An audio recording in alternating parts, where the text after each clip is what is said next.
I just introduced my partner, Michael Mansfield, who himself, he submitted some evidence. Yes, on an email form, very short, but whether you've got it. Because I think it's... and you have to speak up a bit, because I'm a bit deaf. Oh, right, okay, sorry. Well, I was just introducing Michael. He has submitted some evidence himself as to how it impacts me, but impacts him as well. Yes, because obviously it's not just an immediate impact on the patient, it's far-reaching for people that have to look after you, that have to live with what is happening. That can be very, very difficult and very trying and tiring for people. So Michael is my support mechanism, keeps me sane. Okay, so my name's Yvette Greenway, and I lead a patient support group called Mashed Up by Mesh. It's only a small group, and I only founded it earlier this year, purely because of my own experiences with Mesh. I'm also a joint CEO of a mental health charity called SOS Silence of Suicide, which has provided some data for us, which I'll refer to later. And I also campaign on issues apart from vaginal mesh. I'd like to thank the Baroness and the rest of the review team for giving the patient groups a voice in these reviews. We hope that those representing medical professions will follow our example by offering honest and accurate evidence. I'd like to acknowledge the determined campaigning done by so many individuals and groups over so many years. Many of these ladies are firm friends, and it's through their persistence and their voices that I believe we're here today with this review taking place. Many work quietly and effectively behind the scenes, despite their own serious ill health, in order to provide an information highway from which all messenger patients can benefit. I'd like also to remember those who've died because of mesh complications, and those that are struggling at home today, unable to do very much at all. For mesh-injured women, today is a day we'd never have envisaged. Not in our worst nightmares could we have imagined we'd be fighting for justice and accountability, laying bare the most personal and private highways of our minds and our bodies.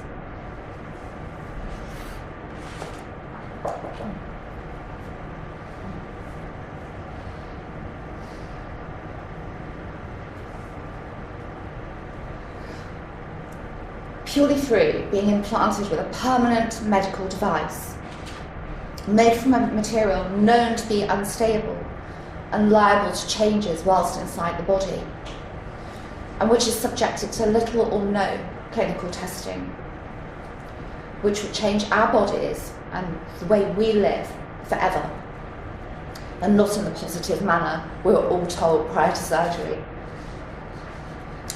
And we seemingly have no potential for stability or improvement to be achieved.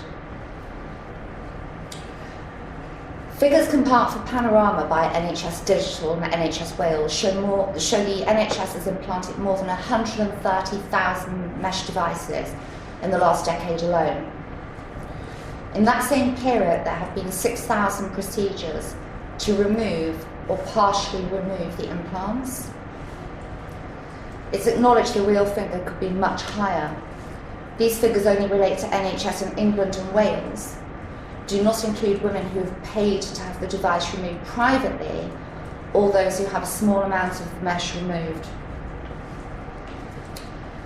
We must all believe that through the review process, robust recommendations, including a complete ban on vaginal mesh, regardless of why it was implanted, are achieved. As patients, we allow the medical profession access to our bodies, our thoughts and our lifestyles.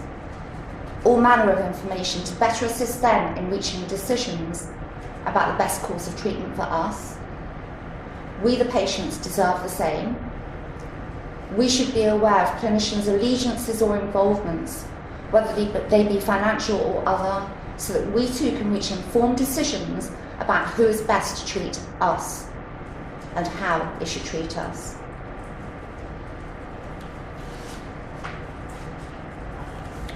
I'm just going to briefly read some information about myself and my own experience of mesh.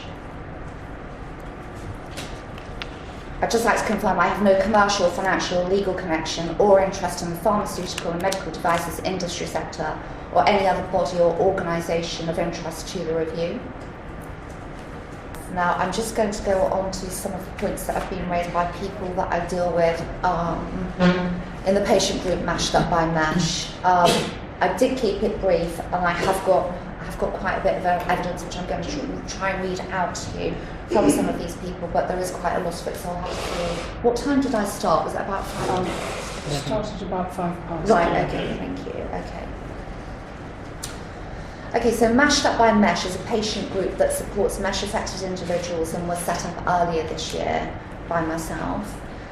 The document that I sent to the review team contains summarised and anonymised information from MESH-injured women, which we want to form part of our submission, alongside the mental health survey from SOS Silence of Suicide, and I'll come to the mental health aspect soon. So I've summarised briefly. Frequent comments from MESH-injured patients include the extent of the physical damage caused by their mesh implants, for example, vaginal and lower abdominal pain, bleeding, back pain, leg pain, chronic infections, exhaustion and nausea. And those basically seem to be repeated throughout the MESH community.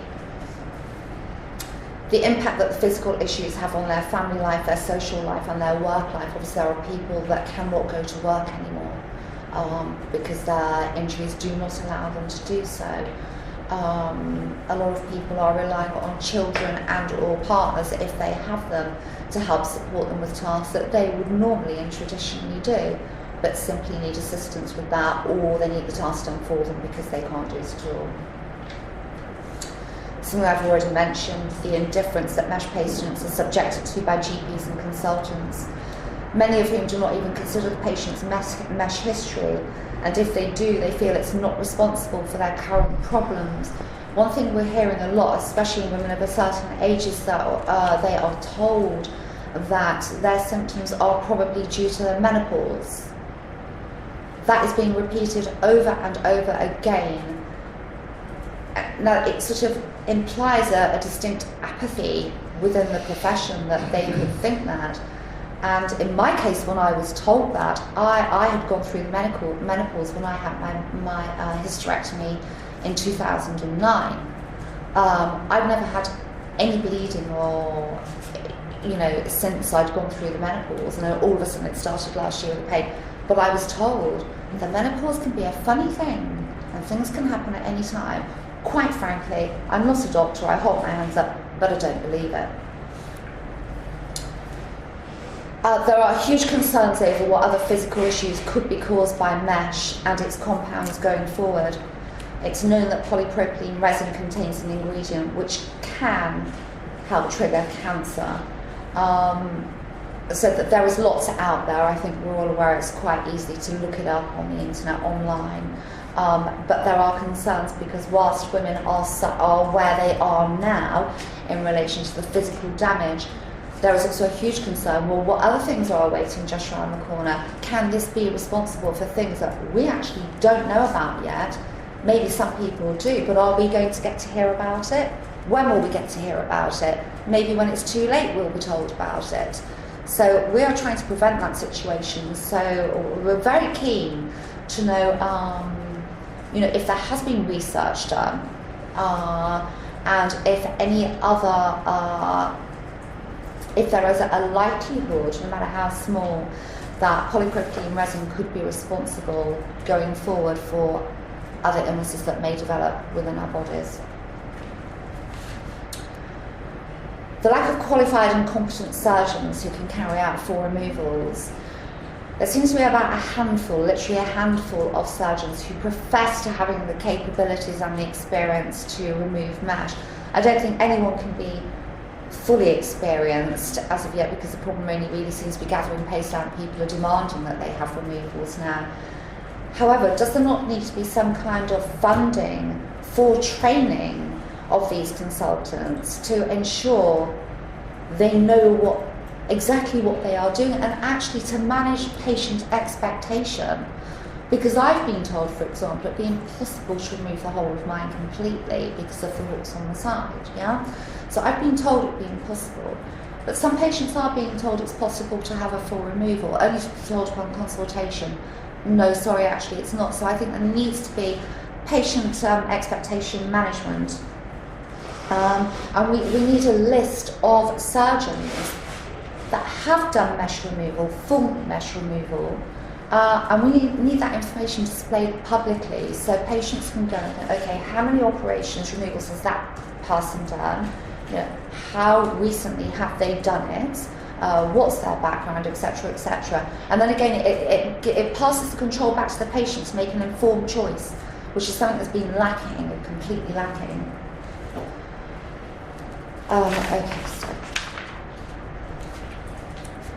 Okay, there's little and completely insufficient understanding and support of the psychological harm endured by mesh-affected patients.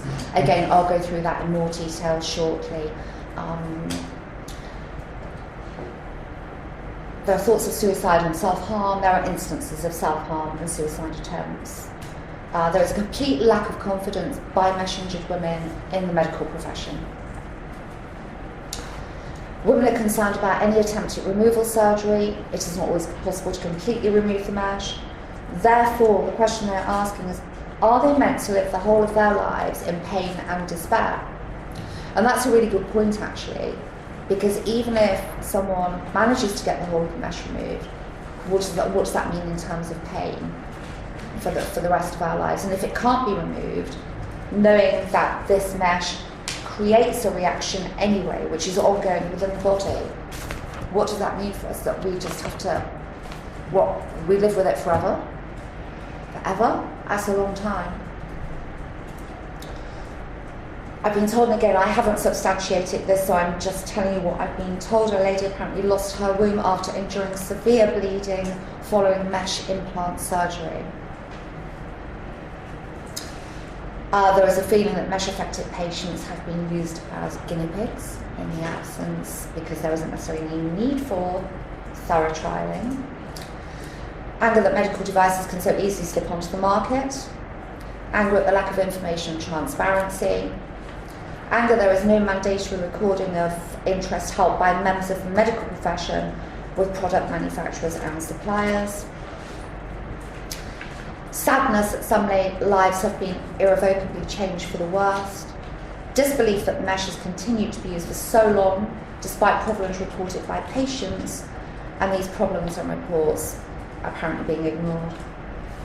Anger and sadness at the loss of life due to mesh complications, and worry about finances, especially if some people have had to give up work, and also people have been trying to claim PIP, personal independence payment, which I think we are fully entitled to varying degrees, granted. But if anyone knows about the process, it is an absolute nightmare. Basically, it is designed not to give you anything. That's how it is designed. That additional stress for women that have got physical and psychological problems anyway, and then they are told no, they can't get this benefit, which they are fully entitled to. That is the least that they're entitled to. So I do think that needs to be looked at. I think, Julia, I've actually mentioned somewhere that I think PIP should be granted to mesh-injured patients where it is confirmed in writing by clinicians.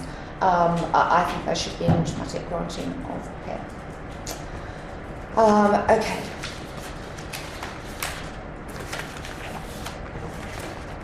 So, do you want Michael to come in now? Yes, would you like to say if you want to before I go? I'll be very brief, because I'm sure you've heard this before. I just want to pick out what I think are, for me anyway, coming relatively new to this whole dilemma and catastrophe, really.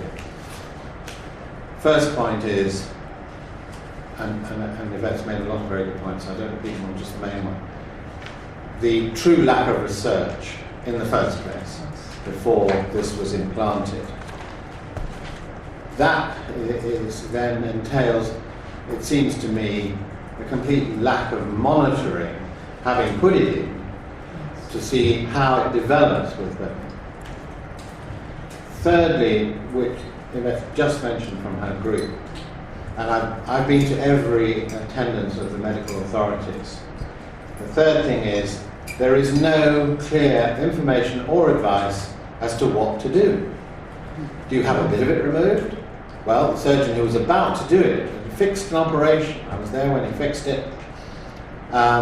In the end, said that he was only capable of doing a partial removal, and in any event, there were no guarantees it would make any difference.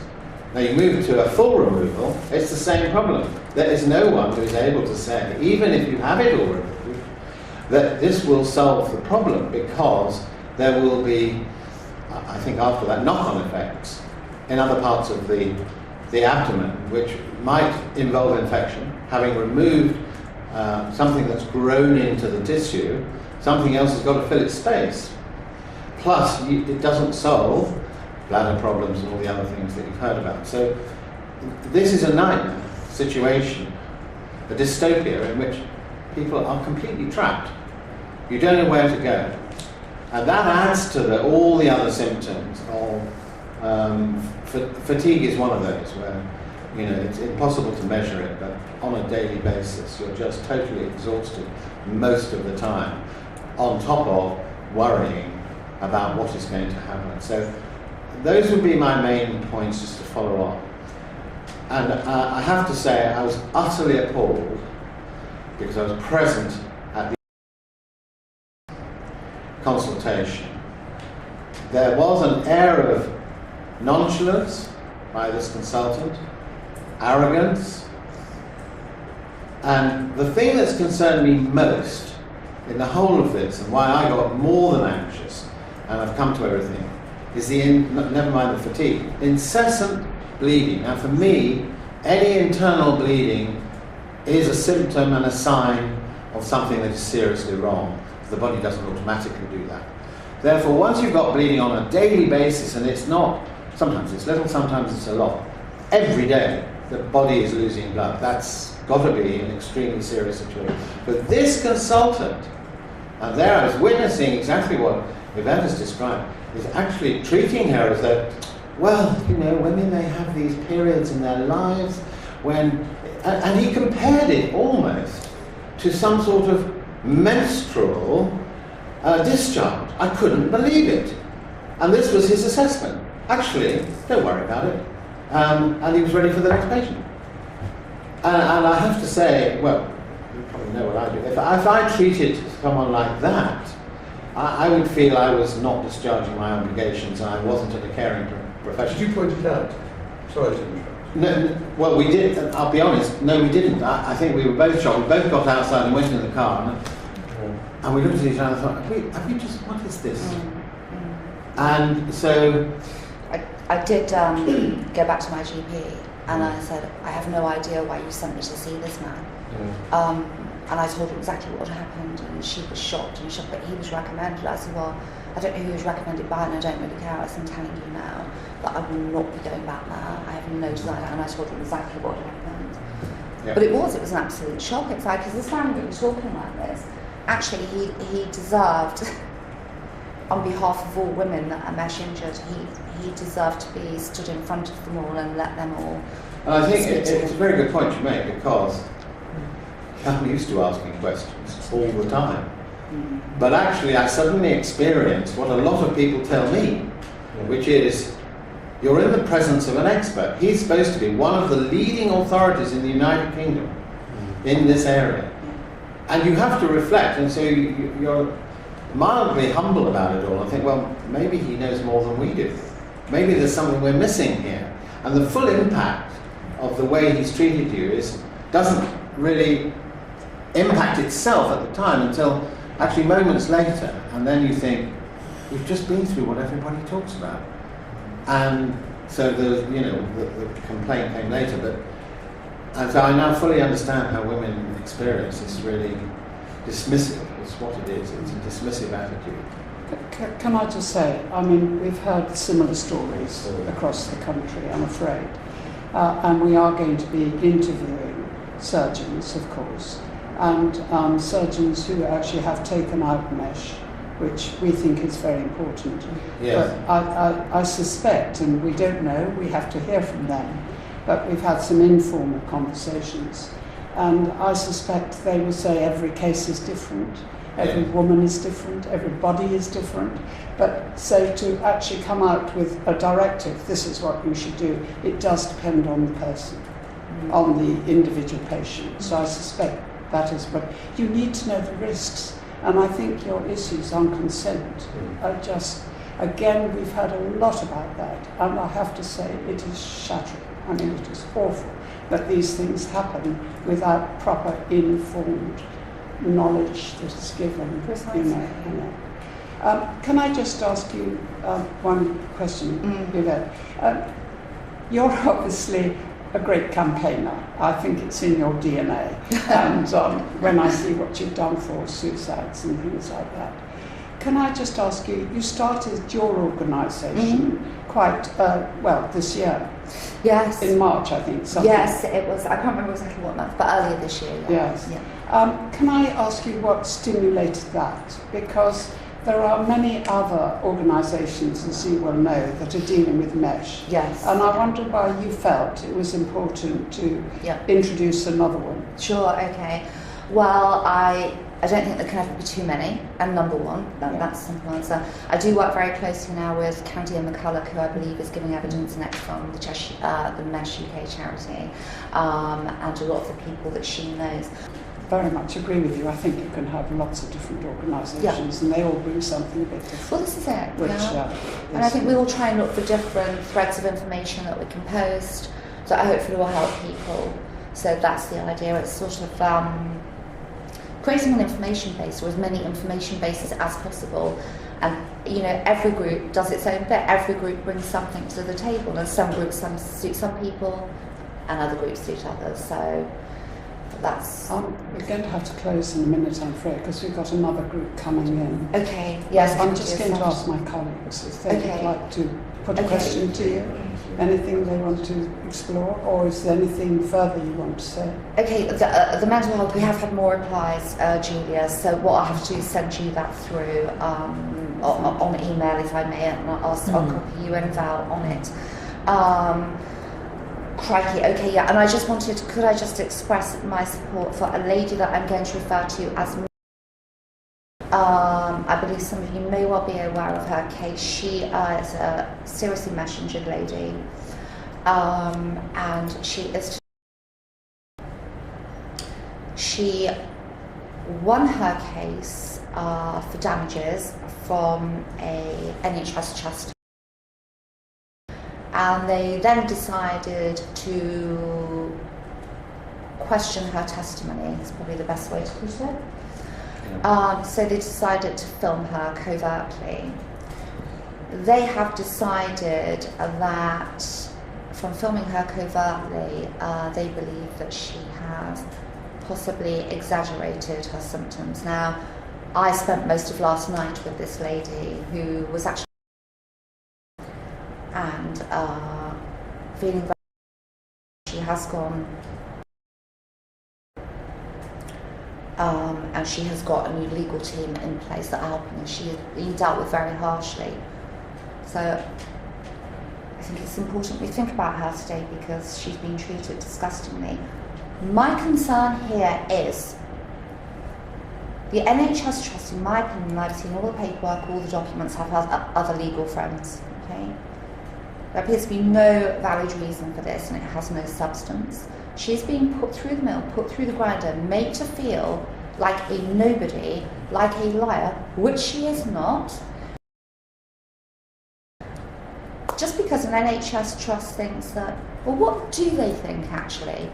Is this how they're going to treat all of us if we pursue claims for damages against them? Is this what they're going to do? Detract from the real issue here, which is their negligence a lot of the time, their use of products that should never have gone anywhere near the human body. So to detract from that, they start focusing on the patients and trying to sort of dismiss and belittle them and sort of diminish the integrity of that person. And this is what concerns me. I kind of wonder if this is sort of going to set a precedent here. So that is a real concern going forward. Yeah, I mean, there is just so much to say. There is so much evidence here. But yeah, I do have some. Some really good questions. Perhaps the easiest thing is to send them to you. Yeah, it is. Leave the document. It's the one with the photo. Yeah. Okay. Just leave it. Okay, so I'll be really quick. Okay, so were the long and short-term effects of plastic mesh components implanted into the human body ever measured by pharmaceutical companies, regulatory authorities, clinicians, etc., anybody? If not, was there a requirement for this to have been done? If there wasn't a requirement, why wasn't there a requirement? If it has been done, what were the manufacturer's findings, and did they share these findings with the medical profession, with clinicians? Because there are some reports that manufacturers such as, but not limited to, Johnson & Johnson may have made the medical profession aware of certain findings, but there are equally other reports in the medical profession saying that they weren't aware of any problems. So I'd like to know sort of which way around is it. I did write to the MHRA, and Julie, you've already had this as evidence some months ago, and they refused. They said they were exempt under the Freedom of Information Act from responding to certain questions when I asked about clinical trials and the evidence that the conclusions that those answers presented. So I think we should know how many consultants, NHS and private, have any form of interest or association whatsoever with manufacturers of mesh products. Is it known if there were more, less, or no real difference in the number of patients referred for mesh implants through the NHS as opposed to private referrals? Something that has cropped up quite a bit, and I think this is an important point. How many meshes have been inserted at the same time as hysterectomies have been carried out? Because I'm aware of a couple of patients who said to me that they have very, very mild incontinence symptoms and actually have no understanding as to why they needed mesh in the first place. I mean, is there a bonus upon a consultant reaching so many implants they get a golden handshake or something? I don't know, but this is how it's appearing. I've mentioned about PIP, Julia, to you. Were any studies conducted into mesh device failure once it was implanted? What were these? What were the outcomes? If these studies took place, by whom were they conducted? By whom were they requested? And with whom were the results shared? And also, who has monitored women with mesh implants? I think we all know the answer to this, that basically hasn't really been anything done. But has any monitoring been done of women that have had mesh implants across the board? I don't just mean at NHS. That would be quite interesting. If data is available, what percentage of consultants have been advising women to have mesh implants and not discussing other options that may have been available to them? For example, pessarids using their own human tissue. And basically that ties in, for what reason did the medical profession choose to start recommending the use of mesh over any other methods or options that may be available? And what evidential data did they use prior to deciding to use the mesh as opposed to anything else? I'll be really quick and racing. Did any regulatory body, NHS consultant, GP ever ask how mesh would be removed if this was necessary, and indeed how easy would this be to achieve, and was it possible? Did anyone ever study the impact upon mesh patients should device issues occur, i.e. inflammation, erosion, bleeding, pain? What steps have been taken since the vaginal prolapse mesh ban by NICE in 2017 and subsequent temporary ban earlier this year to ensure surgeons are being trained to remove this implant? Given that removing mesh is like trying to get chewing gum out of hair, and women are being told it isn't always possible to remove, what will happen to us? Are we meant to live like this forever? Are studies being conducted now that can help working towards alleviating some of our problems? Will our problems we face now increase and worsen As time goes on, the mesh remains in our bodies, and of course, we age. I'm sorry, I haven't We've got been to able start. to take in all Okay. these questions. Can I suggest that you send them to us? Yeah, because sure. they are very important. Yeah, And sure, they of are course going I to will. help us when we interview the regulators and various other I people. mean, we could leave this document now. So you've got Please do, but I think we've got these questions. Most of the questions you've just asked were in your written submission, which is very helpful. Other things that I'll type up in a summary form. Please for give you. us The that. other Can I just, ones is I'll there going put. to be a transcript of what you said, or how's that going to work? Yes, there is going to be a transcript. Sorry. Ultimately, there will be a transcript. Ultimately, what our plans are is to, as I say, video record all of these sessions, and the video recordings will go up on the website in due course. And before the report is published, there will be transcripts, and our intention is to make those available. Can Thank I, you. With suitable redactions, obviously, where we may have to, but then you will understand that. can I thank you both so much for coming? It's really helpful. And I'm just so sorry of all that you're going through and are going through. And you're quite right with your questions. It's what has happened, what is happening now, and what can we do in the future to prevent further terrible things like this happening.